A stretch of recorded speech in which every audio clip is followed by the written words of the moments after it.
Hey everyone, we're live now on the Conversations That Matter podcast. I'm your host, John Harris. I apologize to everyone who is waiting.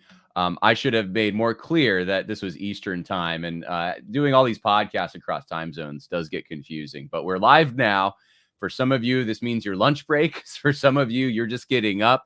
But good morning, America. We have a special guest with us today who has not been on before, Dr. Thomas Fleming. Thank you for coming on the podcast, Dr. Fleming. Really appreciate it. Well, it's a pleasure, John. And I know we met, a year and a half at least, something like that ago. And you have quite the pedigree, and I can't read all of it, but Dr. Fleming is president of the Fleming Foundation. He served as the editor of Chronicles magazine from 1984 to 2015. He is the president of the Rockford Institute, or was the president from 97 to 2014. And has written many works. And we're going to talk about a topic that I know you're very well versed in today. You told me before we started recording, you've been thinking about this for about 20 years. And that is why I answer the question, why is it that Europeans, white people, Westerners seem to have an affection for foreigners and hate themselves? At least our elites seem to have that. And the simplistic explanations out there I've heard don't seem to make sense of it. And I know you've thought very deeply about this. So I appreciate you coming on to share your thoughts and help us explain the world we're living in.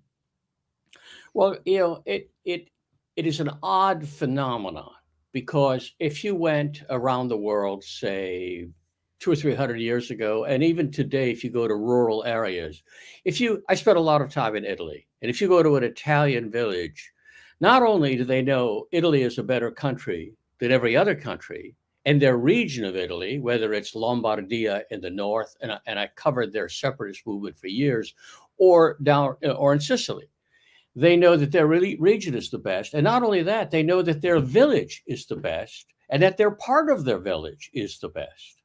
I used to know a Marxist political theorist who lived in the Abruzzo, and he said, in my town, we not only knew a foreigner, an alien, like somebody from northern Italy, but we knew a guy who walked into our neighborhood from the other side of town, because even though he was wearing the same clothes, he wore his hat a little differently, and we hated him.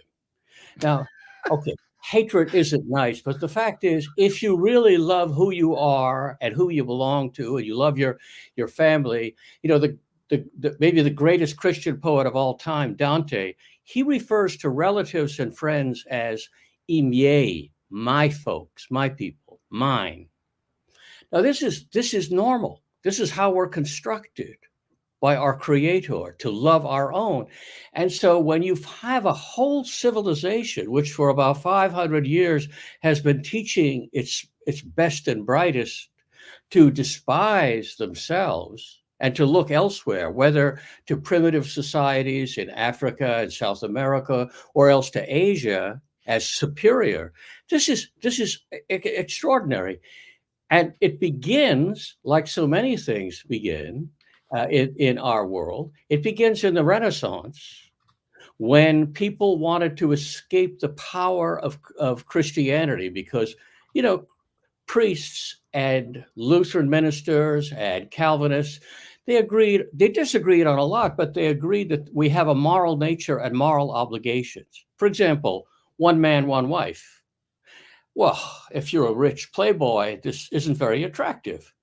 So for a variety of reasons, they began looking at alternative cultures, which they celebrated and held up. For example, the great French essayist Montaigne wrote an essay on the cannibals, in which basically he says people who eat their grandmothers are morally and culturally superior to French Christians. Now, this is, you would think, preposterous, and the fact that he even calls it the essay on the cannibals, but it's one of the most influential essays ever written in the past 500 years. So it begins in the rebellion against Christian morality.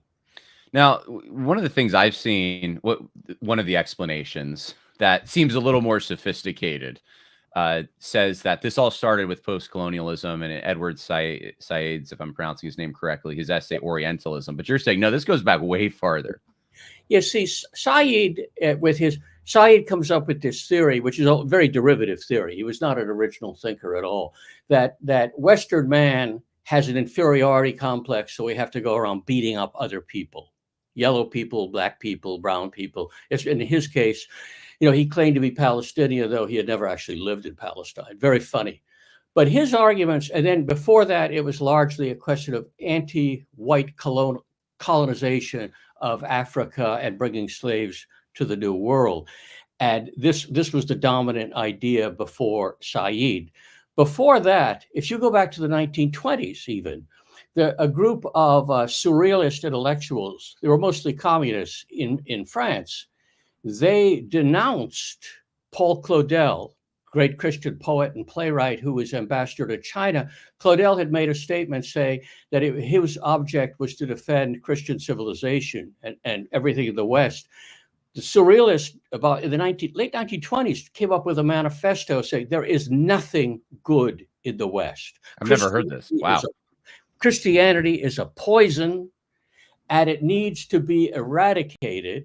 And Western civilization is nothing but exploitation of people who are better than we are.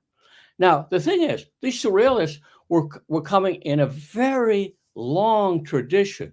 But unfortunately, the idea that poor Edward Said, is responsible, he was just the most recent in a very long chain that goes back hundreds and hundreds of years. Does that chain start with Rousseau? Because some people will say it's Rousseau's Noble Savage that really got this going. Rousseau's Noble Savage is important, but he is not the first Frenchman to celebrate savages. I mentioned Montaigne several hundred years earlier, and between Montaigne and Rousseau, the more and more of these French intellectuals heard stories, usually phony stories, about how wonderful it was to be an Indian in North America or South America. They dropped the cannibalism bit. That they found that was a little upsetting to people, and so.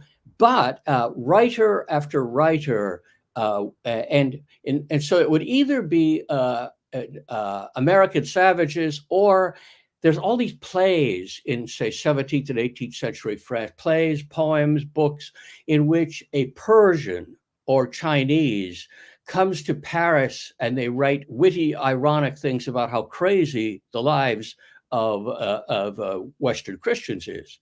And this was a very, popular form of literature. Voltaire did it.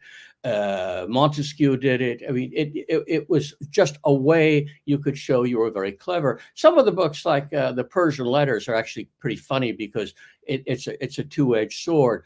But usually the sword only cuts one way.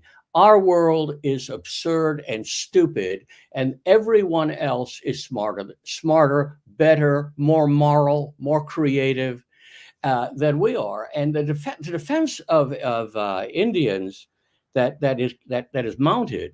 Look, I have no animus against the native peoples of North America.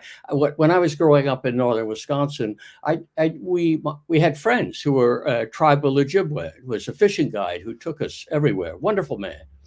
But the fact is that they were almost all cannibals in the old days, and it was quite a primitive, miserable world. They had not advanced very far in agriculture. They had very few skills, and to celebrate this as superior to an advanced civilization, it is simply it's the beginning of this whole self-destructive impulse that we now see everywhere. I mean, it's the ideology of the Democratic Party.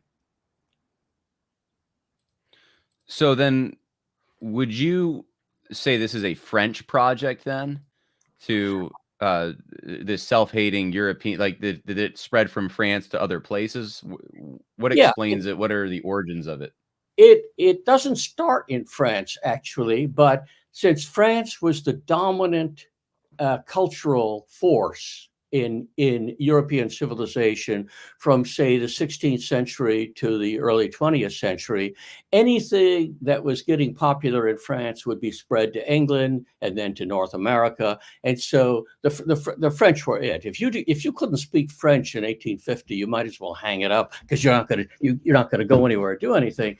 The French have never got over this idea that they are not only la grande nation, the great nation, but also that they are the culture bearers of Western Europe, and they deserve it. I mean, they became the great sort of spearhead first of the Renaissance and then of the Enlightenment. And basically, the Enlightenment project, as it's sometimes called, says that you can't take anything for granted.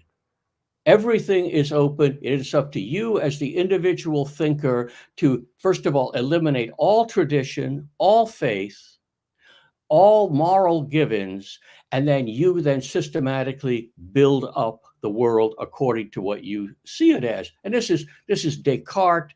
This is the entire project of Western philosophy down to the present.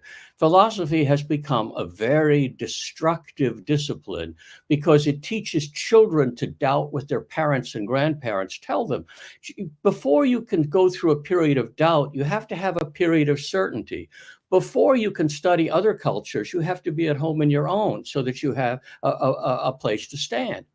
But where it really begins, I think, it's in Florence in the 15th century, where Florentine intellectuals began to study the occult.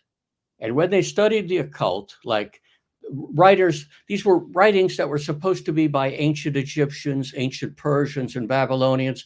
They're really late in the Roman Empire. They're fraudulent documents. Hermes Trismegistus, the Chaldean Chronicles. It's a whole lot of junk. And they began to, this has the wisdom of the universe, and they joined it with sort of Neoplatonic speculation, but it gave them a wisdom. Whatever is true in the Bible, they would say, is true because it's imitating. Moses was in Egypt and he talked to the Egyptian priests and they taught him everything he knew. The same thing is true, they would say, of Plato. So everything goes back to the Egyptians, the builders of Solomon's temple, and to the ancient Babylonians. And therefore, our traditions are sort of bogus and derivative.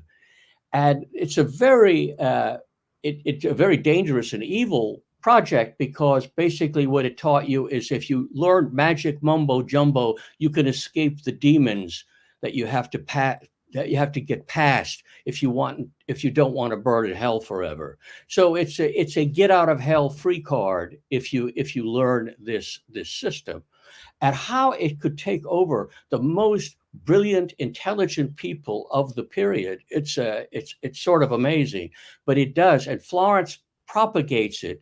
And then when the daughter of Lorenzo the Magnificent, the great ruler of Florence, he marries his daughter to the King of France, then to the heir to the French throne, then these Florentine ideas flood into France in the late 15th, early 16th century. So if you're looking for an origin, and by the way, the same tradition, this occult tradition, it infects the whole world, because it I don't want to sound like a conspiracy theorist, but basically that's the heart of Freemasonry.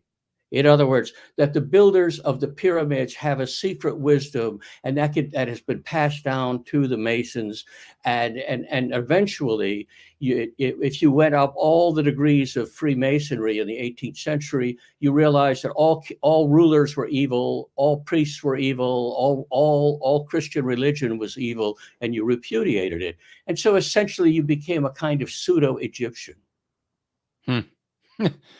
That's fascinating. I have so many questions. I'm not even sure where quite to start. And just a reminder for those who are streaming, if you have questions, get them in on X, on YouTube, on Facebook, and I will try to ask Dr. Fleming what you have. So I'm going to ask my questions first, though, since it's my show. There does seem, there's a natural proclivity people have. In fact, someone, Quiana Shaw, put, I say that my high school is the best, my class was the best, same with my college and major, right? This is a natural human instinct That's to right. say on Father's Day, my dad's the best dad, unless you had a really terrible childhood, I suppose. And that seems to be have been some disconnected from our elites in That's right. Western countries. Um, so that what I'm wondering, I guess, is if you're saying stems from a religious impulse that the religions of these other places are superior. Two questions wrapped up in this. Why not go back to, if you're going to do that, your own pagan roots, Yeah. right? Because Europeans pre-Christian, they have their own paganism that they could appeal to, and there were people obviously who did that. And why does that also have to affect your view of your own people? So, disconnected from a religion. Why can't you say, well, we got religion wrong, hypothetically, but, I still love my people and I want what's best for them? Because the situation we're in now, just like where we're going to like give all this money to Haitians, but we can't protect the people in Appalachia. It doesn't make any sense to people. Yeah. No, it does, and it doesn't make any sense. The a lot of it is related to the notion of primitive man being superior to a man of advanced civilization. Now, the thing is, none of these people knows the slightest thing about how primitive people live, or about how ancient Greeks and Romans lived, or how the Egyptians lived. They invent peoples that don't exist. For example, the ancient Greeks were very religious.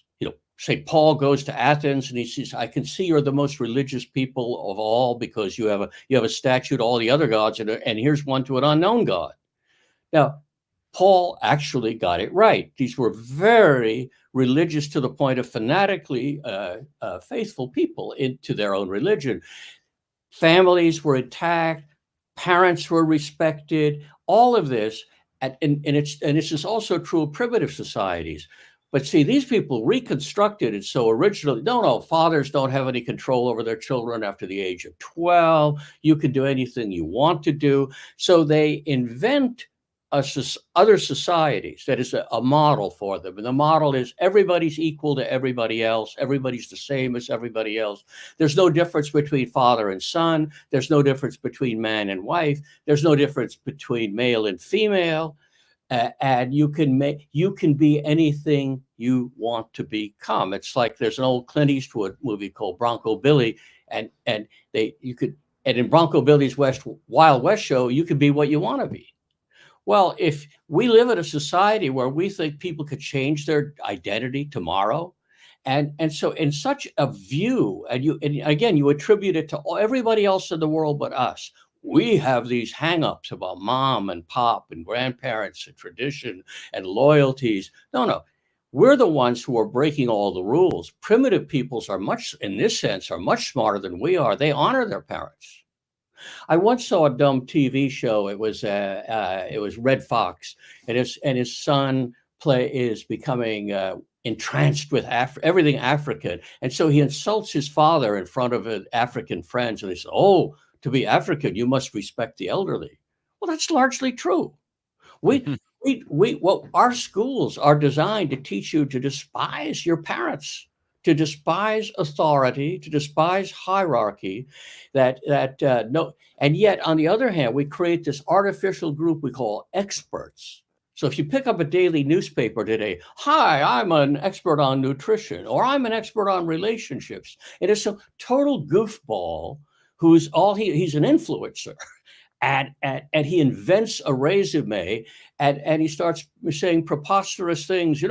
If you ate 50 eggs every day, you would live to be 300 years old. And people accept this at face value.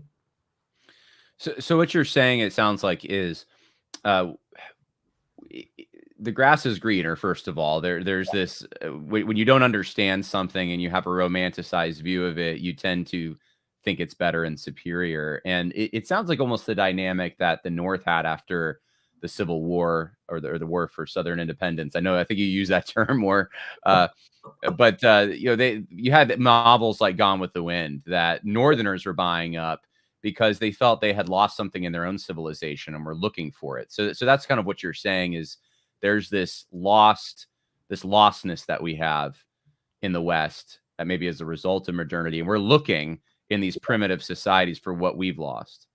It's not so much that we lost it, we destroyed it. Our We elite destroyed it. classes did everything they could. For example, if you just look at family legislation from, say, the American Revolution down to World War II, in every generation, they weakened marriage. They weakened the authority of parents over children. Things like school attendance laws imply that parents don't want to do what's best for their children. The same thing with the employment laws for children, but divorce laws. By the 1880s, foreign observers were saying of the United States, they have divorce on demand. Now, we think divorce on demand was invented in the 1960s. No. You realize all the northern states had, basically, you could say, my husband drinks. I don't approve of that. I want to get a divorce. So we destroy all our fundamental institutions. We destroy the family. We destroy the influence of the church. Oh, churches are fine as long as they don't meddle in politics. That's utterly preposterous. We've destroyed forms of art and music that used to give joy, and they're replaced by things that nobody in his right mind would. You go to the Museum of Modern Art in New York, and it's a nightmare of horrors that they want you to look at and say, oh, that's beautiful. So we destroy everything, and then naturally you yearn for something. Now this means there is an opening. There is an opening for people who are Christian or conservative or have a tradition, especially in the South, which is the last place where we have these traditions in the United States. And, Gone with the Wind may be in some respects a silly book, but it's a very accurate book. That is I gave some lectures on this. Her depiction of the way Southerners live, their attachment to kith and kin, the way they thought of things, it's all dead on. And so it's actually a nice book to give to people so that they can read such a book or read some of Faulkner's novels or read, the literature of the world gives you an image of how human life can and should be lived. And guess what? That's why they don't teach it in schools and universities. If people grew up reading the Bible, the Iliad and the Odyssey, Greek tragedy, Shakespeare, Dickens, if they had a good dose of that, they'd realize that just about everything they're taught about human life in school is wrong. That's the role literature can play. But that's what we can't. So it's very interesting. For about the past 25 years, all the Ivy League schools in America complain, and all the best universities, they can't get students to finish a book. Not a single book. When I was an undergraduate, this was sometime after, say, during the Punic Wars. When I was an undergraduate, I took a lot of French classes, and in my 19th century French novels class, we had to read a 400- or 500-page novel in French a week. Do you couldn't get somebody to read a 400-page novel a month at Yale? Yeah. So it's a lost art. It's a lost skill.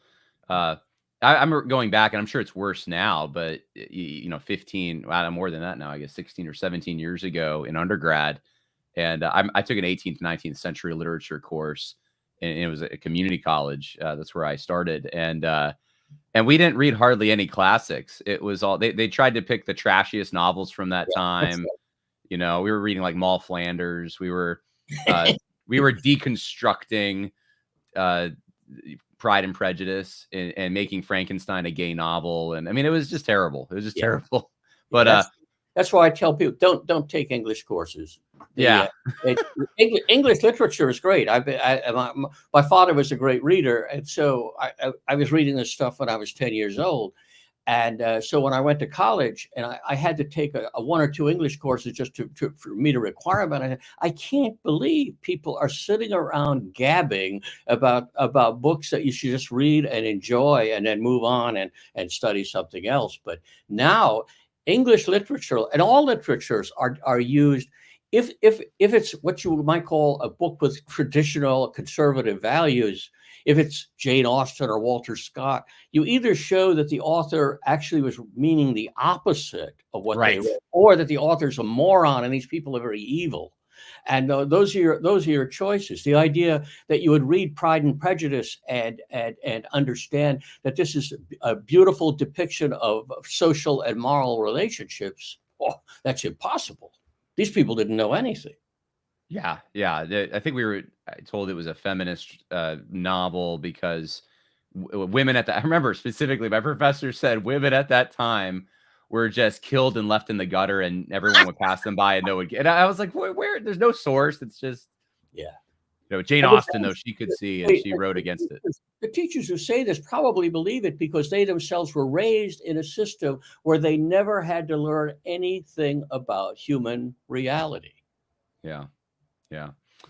Okay, so we've talked about France and French intellectuals and an enamoration that some of them had with the occult, or at least these ancient religions, Yeah. and this leading to this depiction of the West as inferior, and then also this longing for things that we've destroyed in other cultures, and so magnifying them. One of the observations, though, I had, and I want to get your take on this, during 2020, when all the monuments were coming down, especially in the South, but it wasn't just the South. I mean, Lincoln even came down in Boston, and there are Columbus statues coming down and all the rest. I noticed that controversy seemed to be unique, or at least it was more prevalent in British and British derived colonies, former British derived colonies. So in the United States, in Great Britain, in South Africa, I think even in Australia, in Canada, Yeah. there were these problems. And yet France, I remember, I think it was the president of France, I think it was still Macron at the time. He basically said, we're not doing any of that here. Yeah. And of course, they have churches burning all over the place. So maybe that's their version of that. But it just struck me that the British Empire was, I don't know if it was something intrinsic to the fact that they were an empire at one point, but they seem at that time to be more enthusiastic to take down their own traditions and their own heroes. What explains that? That's an excellent point.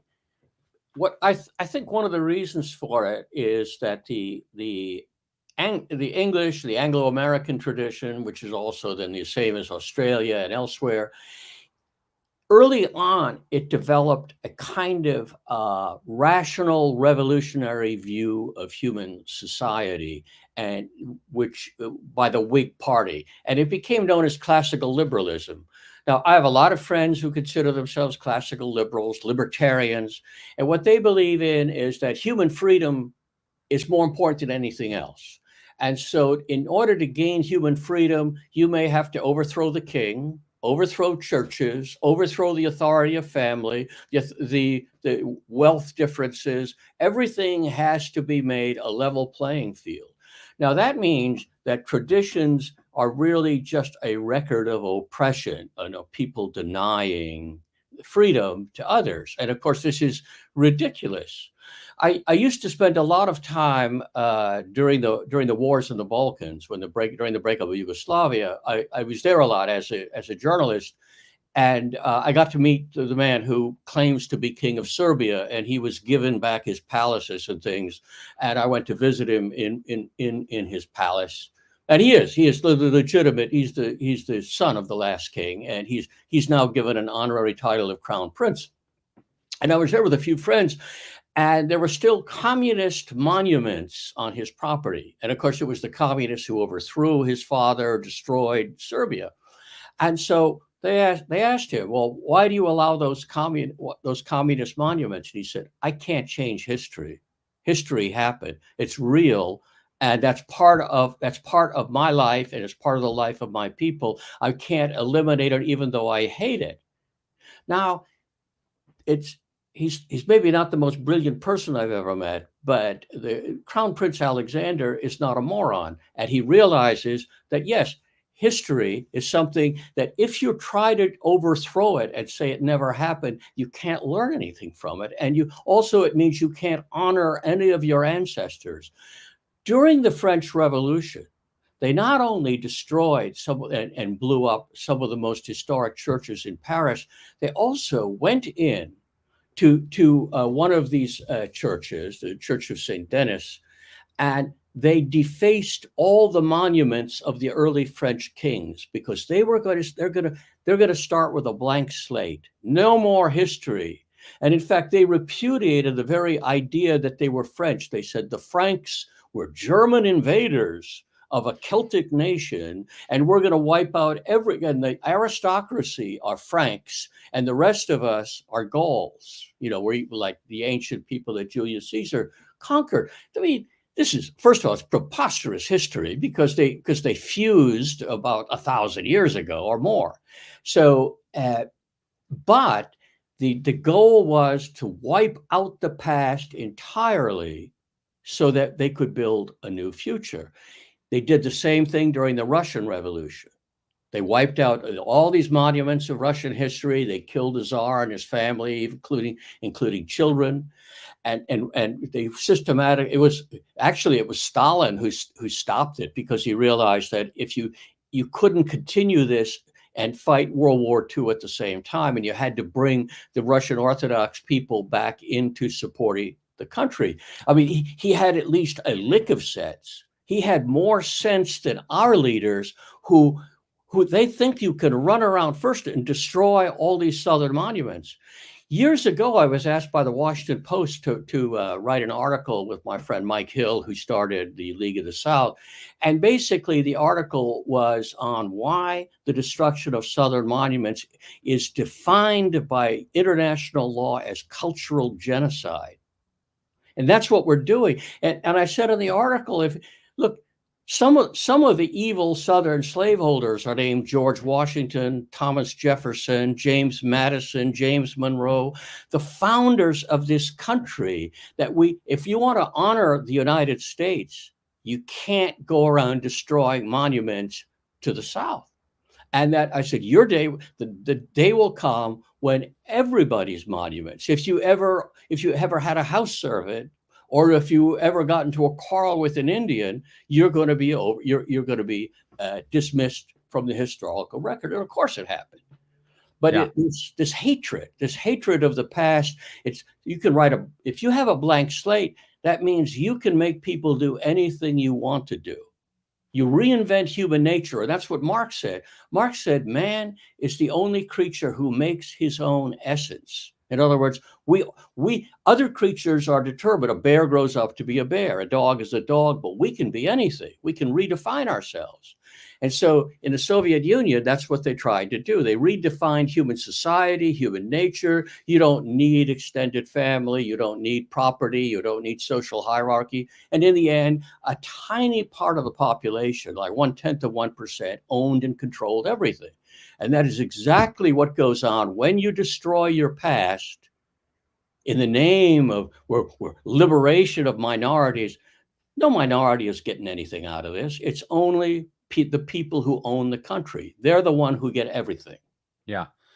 Well, on that note, I would like to ask another question of you, because this is another narrative that I hear sometimes, and I see some people in the comments. In fact, one person said that Montaigne was Jewish. So he was half Jewish. Okay. So you talk about communism and this ideology, and I guess my own opinion, which maybe doesn't matter since I have you on the show, but just for people who are listening who care, I think there's an ideological angle to this that's not specific to necessarily even Marxism, but more broadly speaking, ideology itself does this kind of flattening and eliminates tradition in the past. Yeah. But anyway, people will say, if you're talking about communism, Marxism, you're talking about a Jewish project. If you're talking about European, anti-white hatred or whatever, you're also talking about a Jewish project. These things are linked.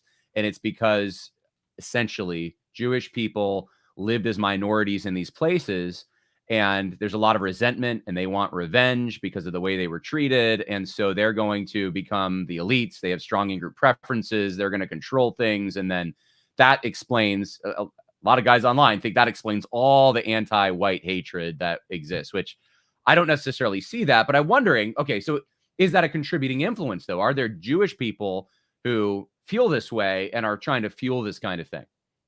Yeah, it's an interesting question, and it's easy to go off the deep end on any question because there's no area of human life where you could say, and it's the trouble with conspiracy theories. They make things very simple. Right.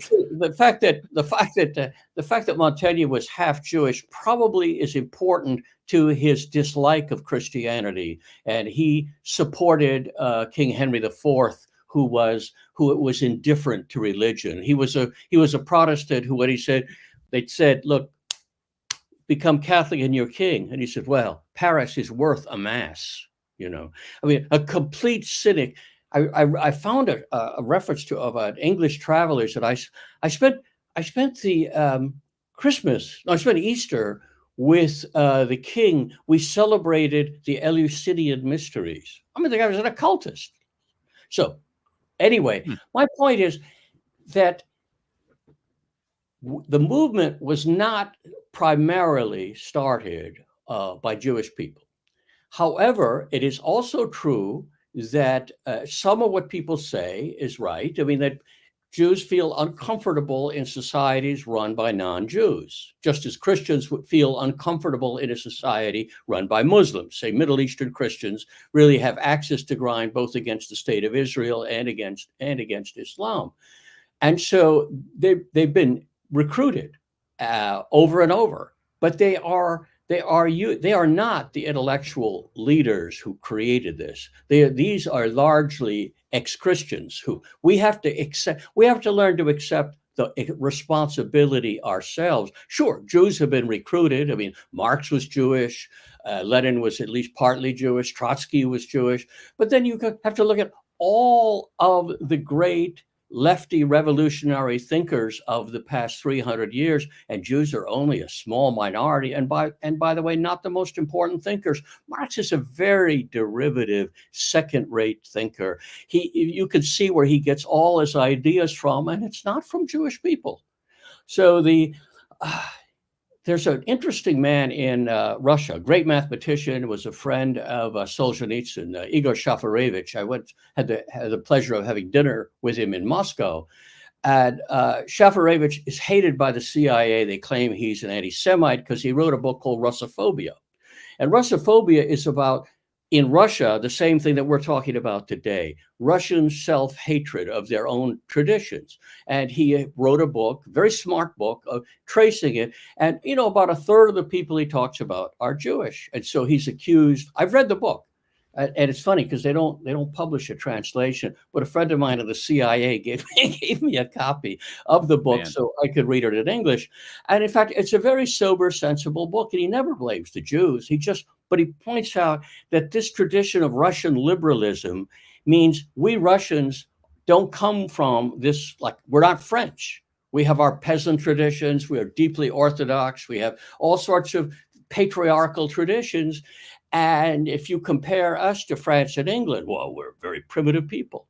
And so the writer after writer, intellectual after intellectual, political leader after political leader adopted this point of view, which makes the Russians seem petty and stupid and primitive.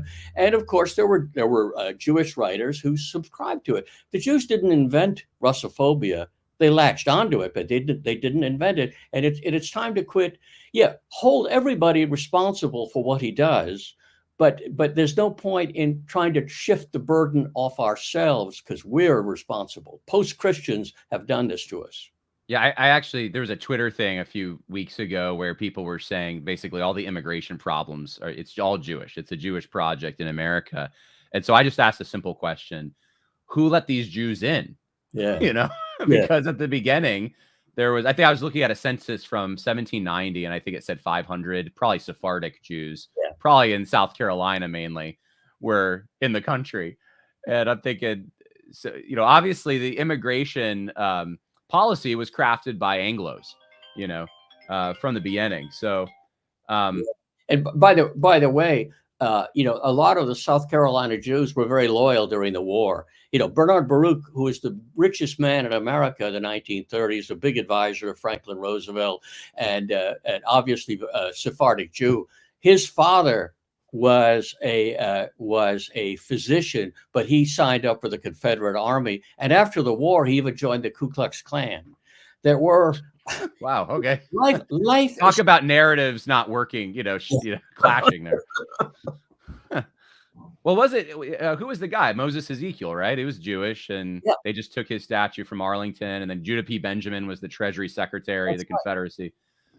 Different wave of immigrants, though, because it's true. One of the things that's interesting is I grew up in Charleston. I was born in the North, but I grew up down there, and I noticed that like Italians, Jews, Irish, who are often very troublesome in northern cities. That is, the Irish with their potato famine rhetoric, the Jews with how we've suffered, the Sicilians very clannish. In Charleston, they were all Charlestonians. They were aggressively Charlestonian, right? Aggressively pro-Southern, and that very little of this, and this was very clear. Again, in Gone with the Wind, they're Irish.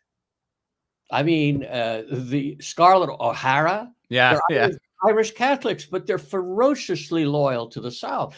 And it's the difference between a urban liberal Unitarian culture, which was New England, and a rooted culture which can transform immigrants. A certain degree of immigration can be healthy as long as they become, in the first generation, artificial, in this case, Americans. But if you don't have the mechanisms, if you don't have the mechanisms of church and family and local pride, then they just become disruptive. Like all these Germans who came to the North after the Revolution of 1848, they were all left-wing revolutionaries. Right. So Carl Schurz, who becomes the first Secretary of the Interior, his wife starts the first kindergarten in Wisconsin. I mean, all these terrible German ideas that came in here through them. But in the South, like in Texas, more Germans per capita signed up for the Confederate Army than anybody else. And the same thing was true in South Carolina. The Germans were very loyal. That regionalism is fascinating to me, and I know that's not the subject of our discussion exactly, but it does seem that immigrant groups who traveled south at early stages in our republic behave differently, and integrated better for some reason. And there was this tradition that they tapped into and contributed to. And whereas, I mean, I live about an hour and a half north of New York City, so the Ellis Island reality is very clear here. And my wife and I will even say, like, and this isn't true across the board, but we've noticed things just from living. I haven't studied this, but I've just noticed if you go to the town north of me, Kingston, New York, that's about the northernmost, like that's where the Italians stop, right? Because the Italians tend to travel with each other. Yeah. It seems like more so. Grandma and grandpa's there, and they just and so you get north, you go to Albany, and there's not as many Italians. There's some, but it's less and less. Whereas like the Irish people who came, oh, they just like spread out everywhere. Like it's just cultural things. But they did retain their European identities much more strongly. It seems to me, at least, and not becoming as much American. Maybe that's because of the high volume of people we brought in. I don't know, but it's volume, but it's also a powerful culture. It forces people to assimilate because it's an attractive thing to do. Whereas a culture that's sort of just based on money and on abstract principles of equality and all of that, it doesn't work that much. I think even in small town Midwest, people assimilated much better than they did in the big city Midwest. So say Chicago versus some town of 1,000. And like, for example, I know a fair amount about different like Sicilians and Serbs. And I noticed that that Chicago Serbs are very clannish. And they think of themselves as Serbs who live in America, even after 2 or 3 generations. Whereas I've met Serbs from Southern Illinois who went down there to work in the mines in the second. They think of themselves as Americans. Yeah. Yeah. Fascinating. Well, I have a million questions, but I need to get to some of these questions from the audience. And let me do this one first, just because I think this one's for me and I think the rest are for you. So someone says I made a stupid argument about immigration. I'll just say that I'm not saying that Anglos are to blame for all immigration policy. I was just saying, like, you can't have one ideological explanation for the whole and say, well, it's all Jews, and just leave it at that. And you don't ever actually study the issue. And it's a combination of many factors that have led us to the area that we're in. And history's like that. There's so many converging forces. It's like feminism. Who gave women the vote? Not women. No, they had no power. They had no political power. So it was Jews. No, I'm just kidding. Men are the problem. Right. All right. So here's some questions for you, Dr. Fleming. Is the Enlightenment impulse to question the received or accepted narrative a useful perspective when surrounded by the narrative creators? I don't get this question. Creators surrounding us today. Let me read this again. Is the Enlightenment impulse to question the received or accepted narrative a useful perspective? Oh, I see. Okay, I see what he's saying. Yeah. Do you understand the question? Words, if skepticism is what destroyed civilization, don't we need skepticism today? And the answer is, this is very interesting. Of the skeptics, right? Yeah, you can turn. I meet all these people who say they're religious skeptics. I say, have you ever thought about questioning your own skepticism? I mean, because you're using certain fundamental assumptions that you hold as unassailable. Well, let's look at them, and it can be useful. The problem is when you simply adopt the technique of your enemy, you become just like your enemy. And so while using skepticism, you should always at the same time be rooting and regrounding yourself in your own tradition. And that's why studying the history, studying the literature, studying the traditions which we have going back to the ancient Greeks, that is as more important even than adopting a skeptical position about everything you're told today. Because in the end, it's what you learn positively. It's what you learn to love, not what you learn to hate, that will define you. But it was a good point, an excellent point. Good, great wisdom. Yeah. Here's another question for you, Dr. Fleming. Please ask about the troublesome prevalence of masonry in Southern circles. So yeah, it's an interesting thing. I'm not familiar. Oh yeah, I mean, I've read about masonry, and I know in the South. Go ahead. Freemasonry came to America. You know, Washington was a Mason. Jefferson was a Mason. Lafayette was a Mason. When they laid out the D.C. Washington D.C. and they putting the foundation stone of the Capitol. They had a Masonic parade led by Washington, wearing a Masonic apron sewn by Madame de Lafayette. I mean, you could look at a dollar bill and it's just Masonic imagery. So from the beginning, but these were Scottish Rite Masons. They were sort of naive. They were not like the French Masons. Quite different. They had. It's a dangerous movement in any event, but the American version of it was much until recently was much less dangerous because it emphasizes brotherhood and that they would argue you can be a good Christian and a good Mason. Well, but then why do you have 2 separate burials, for example? Mason, you can get, if you're a Catholic Mason, you have a Catholic funeral, and then the Masons have a Masonic funeral for you. During the war between the states, there was in Louisiana, there was the day the war stopped. Because they wanted to arrange a Masonic burial of a Union officer off a ship on the Mississippi.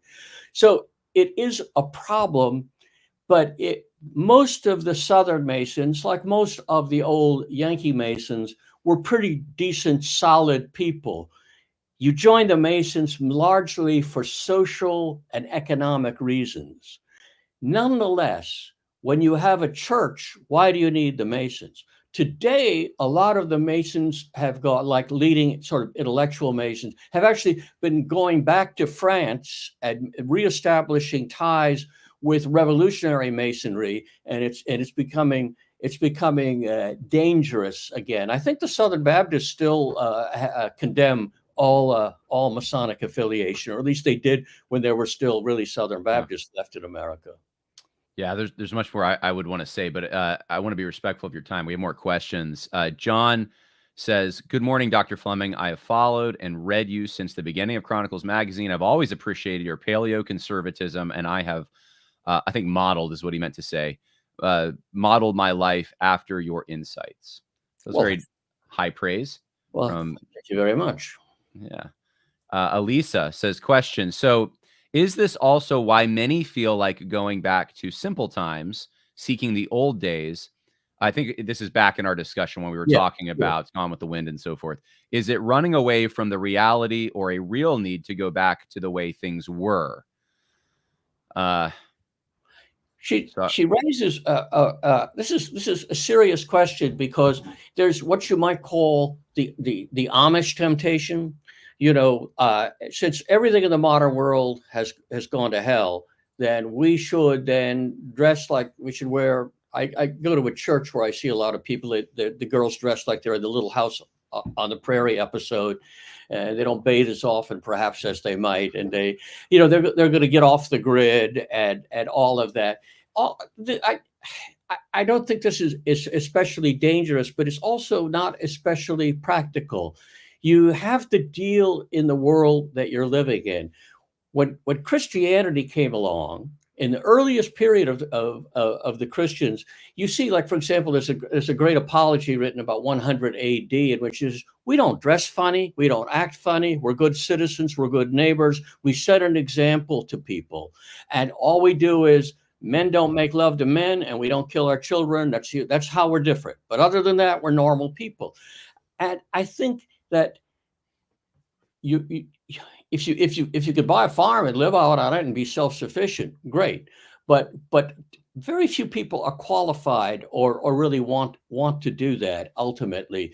But to reject the bad things, for example, you can quit watching network television. You can quit watching NFL games. You can quit watching Hollywood movies. And this doesn't mean you can't watch a movie from 1935, or you can quit looking at internet porn and you can watch this podcast. I mean, there are a lot of things you could do with modern technology. Now, if I had my choice, I'd do away with everything. But that's not. I never wanted to drive a car. But when I got married, I could hardly see my marriage beginning with my wife driving away from the church. So I could drive a car, and I had to get a license. Huh. There are things you have to do to put up with the world you live in. Otherwise, for example, if you repudiate air travel, I can't go to Italy, which I'm doing in 2 weeks for a month. There are a lot of things you can't do. For example, it's hard to buy you can't afford to buy books anymore, but you can get a lot of free or very low price books through various services online. So what's important is to develop a question of a core. What is it you really believe? What is it you really want? Avoid the bad things. Like, for example, don't go to McDonald's. Does that mean you're going to quit eating food? Pornography and promiscuous sex is bad, does that mean you shouldn't get married and you should just be celibate? You have to take the basic human needs and the basic facts of human society and our basic needs and find ways of accommodating them in a world which admittedly is going to hell in a handbasket. But you can make the best of a bad situation. And by the way, that's all humanity is ever able to do. Great advice. Great advice. Where do Democrats get their white people don't have a culture narrative? Asks Christy. That is funny, because they get it because they don't have a culture narrative. That is, the Democrats saying that have no knowledge of history, culture, tradition, and they just. I remember reading something by Jack Kerouac, who's not the worst American writer, even though he's actually French Canadian. But he says, I walk down the street and oh, if only I could be a Negro, a Jew, a honky, a hunky, Italian instead of just a white guy.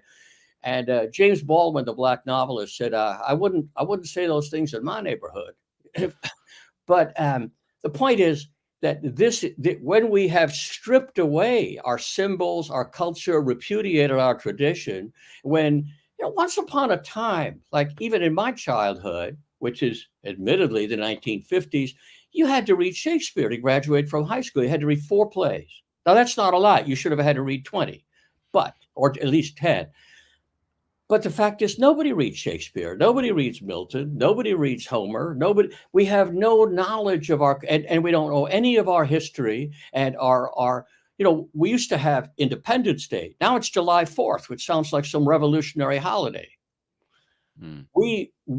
You get rid of your institutions and your traditions. Well, of course, it looks like you have no cultural narrative. In fact, we have the most brilliant and powerful cultural narrative in the history of the human race. And it goes back to the Old Testament, and it goes back to Homer. Even the Chinese, who have very long and deep cultural traditions, would have a hard time keeping up with us. Good point. When Christianity was in political ascendancy, Jews were being run out of Christian countries and states. Why? Man, I'll let you take as long as you want. I think I told you we were going to do an hour. We're at 55 minutes, but I'll let you take as long as you want with that. Sure. Well, first of all, there were periods in which Jews were expelled from various places. Often, like in England, the Jews were persecuted because they loaned the king money and then he didn't want to pay it back. So when Jews were allowed to be money lenders in the Middle Ages, when Christians were forbidden, and so usually in the more civilized parts of Europe, like Italy and France and most of England and in Scotland, Jews were not allowed the same privileges as Christians because, for example, well, why weren't they allowed to go to universities? Because universities are primarily places for the clergy and for training a Christian clergy, first Catholic and then Protestant clergy. If you can't go to Oxford, you couldn't be a student, much less a professor at Oxford or Cambridge, unless you were a professing Christian. So they found they had, and even later on, Catholics couldn't go because you had to be an Anglican.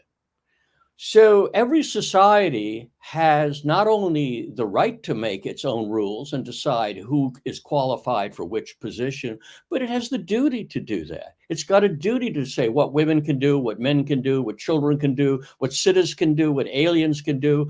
And so do people abuse that kind of authority? All the time, because we're human. Do pastors do they abuse their ability? Sure, everybody does, because we're imperfect creatures. But that doesn't mean that these traditions and responsibilities are wrong.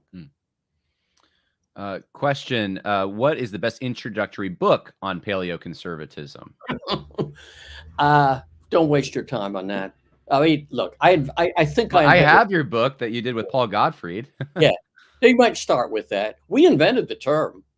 Yeah. We were sitting around with a great Burke scholar, Peter Stanlis, and we were talking about the neoconservatives. And so Peter Stanlis said, well, what does that make us? Paleolithic? Like we're Stone Age? And I said, yeah, we're paleocons. So if I were recommending, I'd actually, it's a difficult book, but I'd read my first book, The Politics of Human Nature, because in that I tried to argue we're not just talking about traditions. We're not just talking about faith or belief. We're talking about the way humanity is constructed, how we have to live. We can't live productively by pretending men are women or that the family isn't the essence of society. So when I and my friends used the term, we meant it a political view based on the reality of human nature as revealed through human history.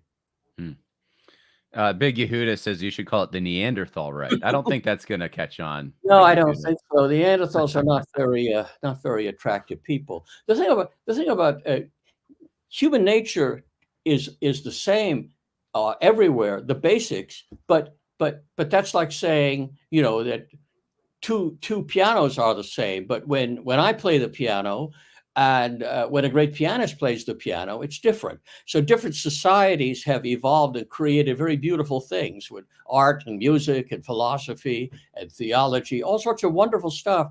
And it's not Neanderthal. You know, I was having a discussion with someone yesterday. I'm wondering if you would agree with this. Who I had made a statement online that, you know, ideology isn't compatible with conservatism, and then this person wanted me to explain myself, and I was thinking about neoconservatism, and I was thinking, like, you know, it's basically like uh, I mean, there's all these other inputs, like you have liberalism and classical liberalism and so forth, but it seems like it's a freeze frame, like it's a universal freeze frame that they say, like, these principles, these 10 things here, you know, free markets and strong defense and, you know, whatever, get your list together. That's conservatism for all times and places. Yeah, And the thing about real, like, paleoconservatism, what you're talking about, is like the thing that doesn't change isn't the principles that you apply necessarily in a political context. It's human nature that doesn't change. that's right. And the situations do change, and the policy prescriptions do change, and the issues you focus on do change. So it's very circumstantial and definitive, not universal. Yeah. I don't know if I'm just curious if you'd agree with No, that. you're absolutely right. Look, there used to be the great tradition of ethics, from Aristotle to Cicero to Thomas Aquinas to some of the great German Protestants and great English Protestants. It's tradition where they say, yeah, we have a rule, but then how you apply that rule varies from person to person, from situation to situation, and you've got to understand that you can't, okay, it's wrong. It's wrong to kill a fellow human being. Well, what about if he's trying to kill me? Well, that's something. Well, what if he's sleeping with my wife? Well, that's something. Well, what if I'm temporarily crazed? Well, that's something. The point is, you have a basic principle, but you understand that its implementation is not simplistic. So something like free trade, there are periods. If you dominate the world economy, free trade is great, because then you bust open everybody else's markets and you can grab all the goodies for yourself. But when you're competing with a large number of other powerful economies whose leaders cheat, and we're cheated outrageously by the European Union, by the Chinese, then free trade, you say, well, what do you want is a trade policy that benefits your country. Right. And so if you start saying, well, I'm a radical free trader and I believe in open borders, none of these things are absolutes. And so an ideology takes things that are relatively true under certain circumstances, and it, as you say, it freeze frames them. It makes them a static thing that works forever, and nothing in human life is like that. Yeah, yeah. All right, I appreciate the vote of confidence there. I said the right thing. All right, this is the last question. This is the last question, because I want to be respectful of Dr. Fleming's time here. Daryl Dow asked, Dr. Fleming was a longtime friend of the late Sam Francis. Does he have thoughts about Francis's framework of the Middle American Revolution and whether it has relevance to current politics?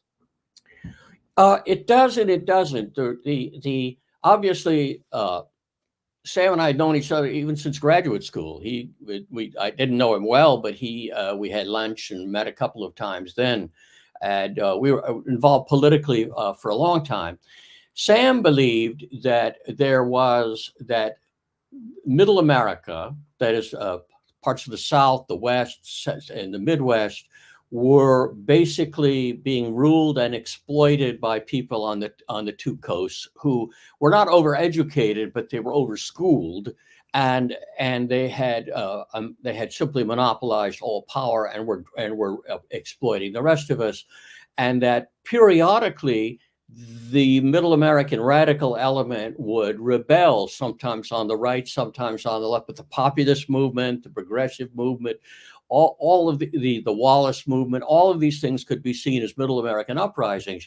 The trouble today is every new generation of Americans is less educated, but also has less knowledge of the real world. They can't plant a tomato, they can't fix a car, they can't hunt, they can't, great Hank Williams Jr. song about the Middle American types is, I can skin a buck and I can run a trot line because a country boy can't survive.